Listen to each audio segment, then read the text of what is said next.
Je vous le disais, 2 manifestations, l'une à Ajaccio, l'autre à Bastia, 2 cortèges pour dire non aux dérives mafieuses qui gangrènent la société corse. C'est samedi prochain qu'associations et collectifs anti-mafia appellent à un sursaut populaire, visible et assumé, avec l'expertise encore plus de participants qu'en mars dernier dans les rues d'Ajaccio. Le point avec Florence Santomar et Alice Chaumy.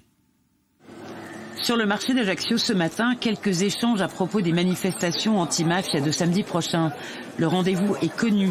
Personne ne veut répondre face caméra, mais beaucoup ont envie de parler, même dans la confusion. Les assassinats, la pression sur la vie économique, le sujet est bien là.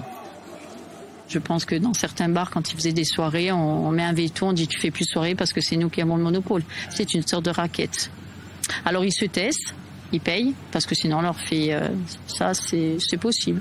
Et il ne faut pas laisser ça à nos enfants. Le 8 mars 2025, après 6 ans d'existence et de nombreuses actions, les 2 collectifs anti-mafia organisaient leur première manifestation.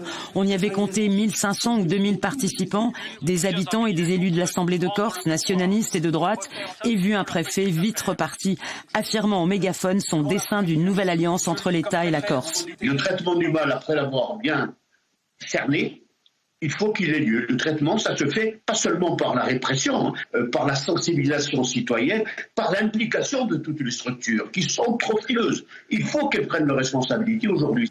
Car la réalité criminelle est toujours brûlante. À ce jour, 2025 affiche 9 homicides en Corse, dont Chloé Aldovrand, étudiante de 18 ans, dont Pierre Alessandre est secrétaire général du syndicat agricole Via Campagnole.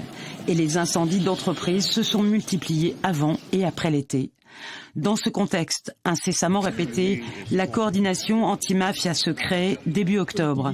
10 associations de la société civile de Ouléouante à Père-Apache et un seul syndicat agricole Via Campagnole font désormais front commun avec les collectifs contre la mafia.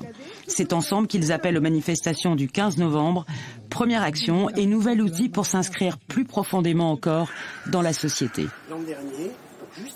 La coordination, elle, son rôle, c'est de créer une forme d'intellectuel collectif dans l'anti-mafia, de porter à la connaissance des Corses ce qui est en train de se passer, une réflexion, une analyse, un observatoire, parce qu'il aura aussi sa propre commission d'analyse des phénomènes mafieux, y compris anthropologique. Donc cette coordination est extrêmement importante. De son côté, l'Assemblée de Corse s'est engagée par plusieurs résolutions. Récemment, une commission contre les pratiques mafieuses y a été créée.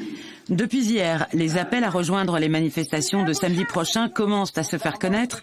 De Femoagor à Insem et à Manque, l'association Oumagne invite pour le 15 à une journée Isula Bianca, drap blanc aux fenêtres, en solidarité avec les victimes. Je vous le disais,